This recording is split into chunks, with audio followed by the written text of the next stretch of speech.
I've been running Arch Linux for the past 3 months, and my biggest takeaway isn't about text editors or any developer-related things like you always see on the internet. It's that Linux is something creatives should try for one specific reason. This might be the only piece of tech that encourages you to spend less money and keep your devices longer. It's an anti-consumer movement visually represented by a chubby penguin. Welcome to 52 Weeks. My name is Matt, and I review the tech that helps creative dads spend more time with their families. I wanted to see if I could explain Linux to a new user in 2 minutes or less, so here we go. Installed via flash drive, Linux is a no-strings-attached free operating system. But instead of Windows updates, you can open a million windows, you can zoom around, you can make your mouse a sword. Let's say an operating system is made up of 3 things. Your options on Mac are... On Linux, you can swap out any of these functions for something different.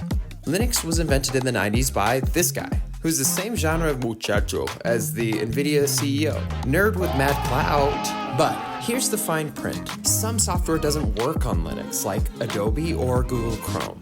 And 2, nobody is coming to save you. If you break it, and you will, there are no safeguards. Kind of, but we'll get to that in a bit. Linux is open source, which means it is maintained by a volunteer community.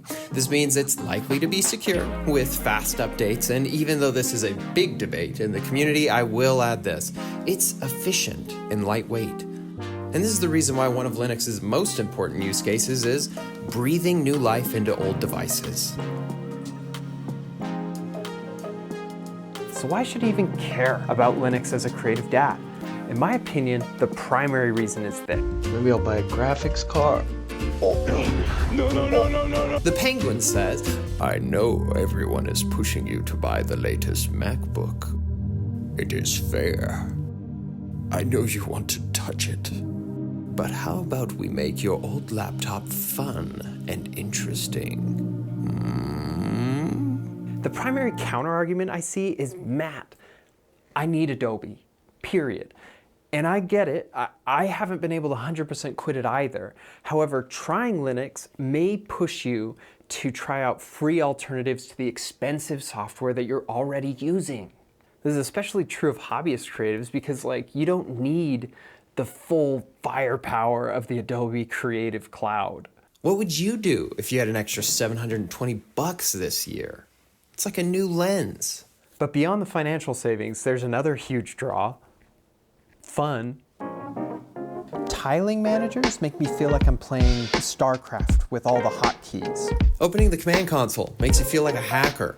Bloat has become so much of the norm that installing Linux feels alien. Look, I'm literally writing this script right now in Windows, and try costumes on with AI in this economy? Here is my Arch home screen. Now for the reality check. While I know I say that this operating system saves me money, the reality is it has the same energy as a project car. I installed Linux Mint on my old laptop in 2 hours, but Arch Linux on my P16 troubleshooting NVIDIA hardware, that was a 2-day slog where at some point I locked myself out of my Windows partition and freaked out. It was a mountain to climb. Anything custom takes time and effort, and the true cost to Linux is the time and effort required to learn and maintain the system.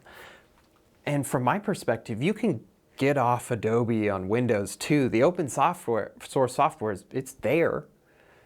So you're just gonna have to decide if you want this interesting, quirky thing in your life or not. Hey everyone, it's Drew Lips here, creative dad of 4 and tech YouTuber, currently on my journey moving away from Apple to the world of Linux. First, the budget argument, undeniable. It's the true dad hack.